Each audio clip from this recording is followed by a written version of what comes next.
Alléluia, papa. Alléluia. Ma question est simple aujourd'hui. Posez-la. Vu l'exemple que papa Yansounou et maman Yansounou ont laissé, l'inspiration qu'ils donnent à tout le monde, je voudrais savoir qu'est-ce que ça a été pour eux d'être en couple dans l'église du christianisme céleste. Qu'est-ce que c'est un couple dans l'église du christianisme céleste? Qu'est-ce que c'est aussi d'œuvrer ensemble et comment ils ont fait pour créer cette chorale tous les deux, la première chorale de l'église du christianisme céleste. Merci de lancer Sam. Vraiment, votre question, c'est pas une petite. Elle est simple, d'accord, mais on ne peut pas finir d'en débattre de toute la nuit, jusqu'au lendemain soir, je suppose. Mais seulement, je tiens à vous dire que je suis né un an après l'initiation de la toute première chorale dans l'église du christianisme céleste, et c'était en 1950. Moi, je suis né un an après. Donc, j'étais dans l'infini du néant encore, je nageais dans l'infini du néant quand cette chorale a été initiée par le couple Elisabeth et Nathaniel Yansounou, mes parents biologiques. Et certainement, vous savez que quand ils étaient encore jeunes, papa Yansounou était à l'église protestante le maître de chorale de papa Oshofa. Il était le responsable de cette chorale et dans laquelle maman Yansounou aussi à l'époque avait chanté. Donc c'est un trio qui se connaissait bien avant la fondation de l'église du christianisme céleste. Ah donc maman Yansounou aussi a une éducation musicale, a une formation musicale. Elle a chanté dans une chorale. Okay. Elle a chanté dans la même chorale que papa Oshofa quand ils étaient jeunes à la mission protestante de Porte-Novo à Ouazoumé. Et papa Yansounou à l'époque était leur maître de chœur, comme bon nombre d'autres. Et donc, à l'avènement de l'église, l'Éternel a voulu que la même chose se répéta, et surtout que papa Yansounou et maman Yansounou, mariés, initièrent cette chorale en février 1950 à Abidjan. D'accord. Et du coup, quel était le rôle de papa Yansounou? Est-ce que c'est lui qui dirigeait la chorale? Est-ce qu'il avait donné ça à quelqu'un d'autre? Est-ce que non, évidemment. À un de tes frères? Oui, mais évidemment, mes frères, toute ma famille est musicienne. Hein? Mes frères sont musiciens, tout le monde. Ma maman, elle a chanté en tant que première femme choriste de l'église du christianisme céleste pour avoir été choriste à l'église protestante avec papa Oshofa dans le temps. Et puis papa Yansounou était leur chef de chorale. Bon, c'était lui qui était à la tête. Mes frères, la plupart étaient des musiciens, ils écrivaient les notes, etc., etc. Puisqu'ils étaient protestants à l'origine. Donc il y avait Georges qui faisait la trompette. Non, avant Georges, même il y a le grand, l'aîné, qui était Banéoman Jean. Yansounou, l'aîné de toute la famille, qui est resté militaire jusqu'à sa mort, musicien. Et d'ailleurs, il a fait le conservatoire Sainte-Cécile de Dakar, tandis que Georges, lui, il a fait la garde républicaine française ici, le conservatoire. Il y avait mon frère Alfred également, lui qui a finalement émigré vers le Burkina Faso et malheureusement, il est mort en 70, là-bas, en 1970. Il y avait mon frère Tarzan, il y avait d'autres frères et puis cousins également qui étaient des choristes, musiciens qui écrivaient et enseignaient n'importe quoi. Voilà. Donc c'est ce qui a fait que ça a pris.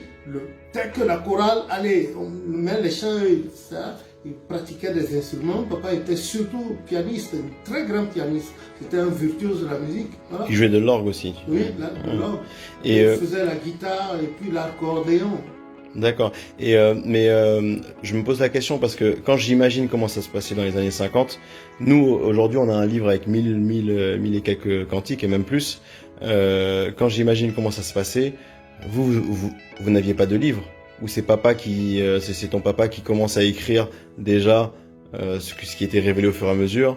Oui, en effet, il n'y avait pas de livre. Mais cependant, papa Oshofa, quand il était tout petit, il avait appris le do ré mi fa sol chez mon grand-père. À Porto-Novo, monsieur Moïse Oussou Yansounou, qui était en même temps son précepteur, auprès de qui il a été initié à l'église protestante. Il a appris à faire le solfège, mais pas autant que papa Yansounou, parce que lui, il a fait des études dans le genre. Mais au début de l'église, papa Yansounou n'était pas là, il est venu après, parce que l'autre, lui, voulait laisser carrément son travail à Abidjan, à la Rame, régie Abidjan, Niger, revenir. Mais seulement, papa Oshofa, au début de l'église, bon, le peu de chants que l'esprit donnait, il essayait de les mémoriser parce que les autres ne connaissaient rien, le groupuscule. Et dès que papa Yansounou est arrivé Allez, il a pris tous les chants, et puis etc. Voilà comment ça a commencé. Et ça a continué au fur et à mesure de l'évolution de leur mission. Quand l'Esprit donnait les chants, Papa Yansoun les mettait sur portée, en solfège, les consignait. Et c'est ce qui nous vaut d'avoir le livre de chants aujourd'hui. D'accord, mais du coup, ces chants-là, ils étaient en gong. Ah oui, bien sûr. Ouais, Au départ, la plupart des chants avaient été mis en gong par le Saint-Esprit. Et puis, lui, il a tout pris. Ensuite, il en a traduit en Yoruba. D'autres aussi avaient été traduits en Yoruba. Bon, c'est ça. D'accord. Et du coup, pour revenir à la question de l'œuvre et du couple, donc Maman Yansoun était la maman de la paroisse. Of course. Of course. C'était quoi sa journée typique, la journée typique C'était bien avant ma naissance. Oui, mais donc, bon, je suis sûr que ça. Dans les livres, j'ai consigné comment ça se faisait. Et puis ensuite, quand je suis devenu un peu plus conscient, comment ça se faisait. Elle travaillait tout le temps en soutane, au point même qu'à Abidjan, dans les rues de Trécheville, où je suis né, les gens la traitaient de je sais pas quoi. Parce qu'elle était pieds nus, toujours en soutane, la sangle et un paille blanc. Mais quand tu dis elle travaillait toujours en soutane, elle faisait quoi concrètement le matin, par exemple, disons le dimanche matin avant le culte, elle se lève à quelle heure, Maman Yansoun? Oh, c'est des gens là, je ne peux pas trop décrire, parce que c'était l'ancienne éducation, hein. La véritable époque coloniale. Certes, moi aussi je suis né à l'époque coloniale, mais leur éducation était plus rigide que la Quoi, il se levait plus tôt? Ah oui, bien sûr. Bien sûr, parce qu'il fallait apprêter le temple, les bancs, tout ça, tout. Et avec un type comme mon papa, ah non, c'était pas la même morte, hein. Mais d'ailleurs, en parlant de ton papa, quand je lisais un peu les livres, je suis tombé sur cette histoire qui s'est déroulée à Djefa. Vraiment, où ils sont partis, et je crois que c'était c'était pas une des premières expéditions, parce que c'est en 1964 si je me souviens bien. Et dans cette expédition-là, ils ont rencontré une féroce résistance. Bien sûr. C'est ce que tu avais consigné. Oui. Et que ton papa s'était opposé à cette résistance en disant, je me rappelle plus les mots exacts, mais il avait dit, si vous voulez tester Dieu, vous allez voir quel est le bras le plus puissant. Bien sûr, bien sûr. Mais ça m'a intrigué parce que tu étais là-bas. Ah mais bien sûr. Ah oui, j'étais très bien là-bas parce que, et une fois même, il avait été lapidé. Lapidé? Oui, il a été lapidé et on lui a versé du sable là-dessus, les gens ont battu. Et il est ensuite allé chercher il était allé à la gendarmerie se plaindre, mais quand on lui a donné une escouade de gendarmes, il leur a bien dit, vous ne les brutalisez pas. C'était au moment où les gens avaient peur parce qu'ils ne payaient pas l'impôt. Alors quand ils voient les hommes en uniforme, ils prenaient le large. Donc le fait ces gendarmes soient entrés dans Djefa avec leur tenue, les PA à côté, tout ça, ça a donné la frousse de leur vie à ces villageois. Ils sont partis et c'est après ça seulement qu'ils ont commencé par faire attention. Beaucoup ont commencé. Il y a certains qui étaient chez eux, l'esprit descendait sur eux sans qu'ils fussent déjà encore chrétiens célestes. Voilà. Mais dans ce que tu racontais dans le livre, tu disais que donc il y avait tous les Angbeto qui étaient arrivés, qui avaient commencé les danses, et donc vous aviez commencé à chanter, à taper sur le cuir. Oui, mais donc du coup moi quand j'ai lu ça, je me suis posé, vas-y dis-moi. Ben c'était deux groupes en fait. Voilà, c'était la guerre quoi. C'était les plus nombreux, nous on était le groupuscule et on avait les armées célestes avec nous. C'est ce qui a fait qu'ils ont abdiqué finalement. Oui, et on est rentré sur la paroisse affublés de leurs instruments de musique. Mais c'est ça que je veux savoir parce que ça, quand j'ai lu, moi j'avais l'impression de lire un récit de Napoléon. Mais non, c'était vrai, ça s'est passé comme ça. Oui, mais bon, on n'a pas assez de temps pour entrer dans les détails. Une chose est certaine, c'est que eux, ils étaient ce soi-disant esprits gardiens des nuits qui avaient eu le culot de sortir en plein jour. Donc déjà, il y a une fausseté. On dit que c'était les esprits de nuit qui gardaient les villageois et les villages la nuit. Et puis maintenant, ils sont venus en plein jour. Le jour, c'est pour nous les humains. Donc l'Éternel a fait tomber de l'eau sur eux. L'eau est tombée sur eux et leur maison bâtie en chose à l'heure. Oui, c'est ça. Ben, ça s'est alourdi, donc ils étaient obligés de quitter. On a vu que c'était des hommes qui allaient là-dessous. Ouais, c'est ça que tu racontais dans l'histoire. Et moi, ce qui m'a marqué, c'est que la présence des cantiques. Donc, toi, tu tapais sur le cuir. Donc, j'imagine que Papa Yansoun entonnait. C'est lui qui relançait. Bien sûr. Voilà. Avec un certain Oké. Voilà. Boutounou. Exactement. Isaac Yenou. Et Parfait. Et Yenou. Voilà. Et puis Didjoro. Enfin, Ils étaient nombreux, je ne me souviens plus de tous les noms là. Mais moi, ce que je me demande, c'est comment ça se passe dans une organisation comme ça, parce que la musique a une place centrale, parce que c'est la musique c'est la prière. À ce moment, la musique devient la prière. C'est qu'on adresse à l'Éternel. Et qui mène la danse? Comment s'organise la chorale? Notre groupuscule de notre côté était soutenu, on jouait, on chantait. Eux aussi, en face de nous, ils étaient les plus nombreux avec la population et ils avaient la percussion. Nous aussi, de notre côté, il y avait la percussion, le son, la drum, le tam-tam et puis les gons, eux aussi, ils en avaient. Mais finalement, l'Éternel avait tranché.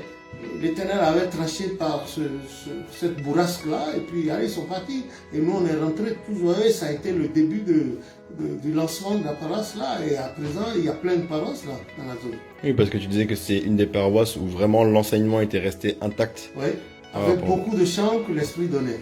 Ouais. Et le Isaac Yenou en question? Il était un ancien militaire de l'armée française, et puis un ex-grand maître de la Haute-Croix, un homme de rigueur. Et qui a délivré de nombreux chants aussi. Ah oui, mais bien sûr. Ok. Il y a une dernière question que je voulais te poser, papa, qui n'est pas liée forcément au cantique, mais dont l'idée m'est venue après avoir lu toutes les histoires sur les cantiques. Parce que quand on lit l'histoire sur les cantiques, il y a énormément de miracles qui ont été réalisés grâce aux cantiques. Premièrement, les cantiques, et peut-être que tu nous en diras d'autres. Grâce à Jésus par les cantiques. Exactement, grâce à Jésus par les cantiques. Je lisais l'histoire des 20 ans de prolongation de vie offert à Papa Ochofa. En 1965. Exactement, sur les cantiques 204 et 242. Déjà ça, c'est une histoire forte, c'est plein de miracles. Et je me disais aussi, les miracles, c'est pas tout, c'est toi qui nous as toujours enseigné, l'amour est avant tout. Et c'est ce que dit la Bible également. D'après toi, de tes souvenirs, quels sont les plus grands gestes d'amour dont tu as été témoin de la part de Papa Yansounou, de Papa Ochofa, des pères fondateurs? Est-ce qu'il y a des gestes qui te reviennent? Parce qu'on parle souvent des miracles. J'aimerais savoir, est-ce que tu as été témoin de gestes d'amour vraiment qui t'ont marqué et qui ont constitué la base de ta foi? Mais bien sûr, mais très bien sûr, et ceux qui me connaissent le diront, parce que moi j'ai vu mes parents tout le temps de leur vie dans l'église, ils n'ont fait que c'était de l'altruisme de leur part. Ils allaient toujours vers les autres, et chez papa là, au carré 161I, et vous savez, c'était plus qu'un hospice.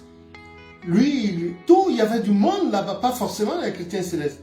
Et il faisait venir par ses relations de la nourriture, de la friperie, qu'il distribuait aux gens sur place, et dans tous les villages qui sont devenus des quartiers de ville de Cotonou aujourd'hui, et dans les villages toquins et toffins, les localités, les peuplades qui habitent sur l'eau, les lacustres, dites toffins. Et ma maman a fait ça aussi jusqu'à sa mort. Et d'abord à la mort de Papa Yansounou, vous avez vu, l'Éternel a fait un grand témoignage de lui. Si vous allez au cimetière de Papa à Cotonou, vous allez voir sa tombe, c'est bien élevé, c'est à 4 mètres du sol, la croix. Et puis, le jour de sa mort, Papa Ochofa disait, c'est pas un homme, celui-là c'est un saint qui retournait chez lui. Papa Ochofa avait fini à peine de dire ça, le sol a vibré, et en plein jour, vers 15h30 de l'après-midi, il y a une étoile qui est sortie de la tombe, scintillante, et qui a gravi doucement dans le firmament jusqu'à disparaître du champ de vision des humains. Parce que tout le monde savait que quand on va chez Papa Yansounou, on ne ressortait pas les mains vides. Maman Yansounou, ça a été le cas. Et c'est des choses qui ont galvanisé ma foi. Sinon, avec tous les désordres qui se passent dans l'église, bon, c'est pas certain que je puisse rester jusqu'ici. Et il y a eu plein de choses, même Papa Ochofa, mais Papa Ochofa a donné de l'argent à des gens pour aller construire des paroisses. Il a aidé chez lui quand il était à Porto Novo, comme à Ketu, à Lagos, au siège international. Il y avait des gens qui occupaient ces maisons. Il a construit des maisons et ils ne connaissaient pas. Ils habitaient là un pro de eux et puis gratis. Ça a été le cas de Papa Yansounou aussi. Il avait des maisons et puis que des gens ont occupé jusque-là. Allez. Et chaque fois que mes grands frères, j'ai souvenance à l'époque, voulaient réagir, ils disaient non. Ça, c'est Dieu qui m'a donné. Au jour de ma mort, je ne manierai pas de la terre avec tout ça. Laissez les gens habiter. Donc mes grands frères, ils étaient un peu fâchés, mais ils ne pouvaient rien parce que mon papa, c'était comme un lion. On lui tient pas tête. Voilà. Donc c'est comme ça. Ça m'a beaucoup plu ce côté-là d'eux. Et je crois qu'avec l'aide du Seigneur, moi aussi j'ai continué sur cette lancée. Et je demande à Dieu de toucher au cœur des miens hein, et que ça continue, que je sois vivant ou non, que ça continue. Et j'exhorte les gens autour de moi à le faire ainsi parce que le Christ a dit, donnez à manger à vos ennemis, habillez ceux qui n'en ont pas, héberger. Mais dans ce pays, on ne peut pas le faire, on peut pas. Il faut avoir la carte de séjour pour héberger quelqu'un. Voilà. Merci, papa. Je vous en prie.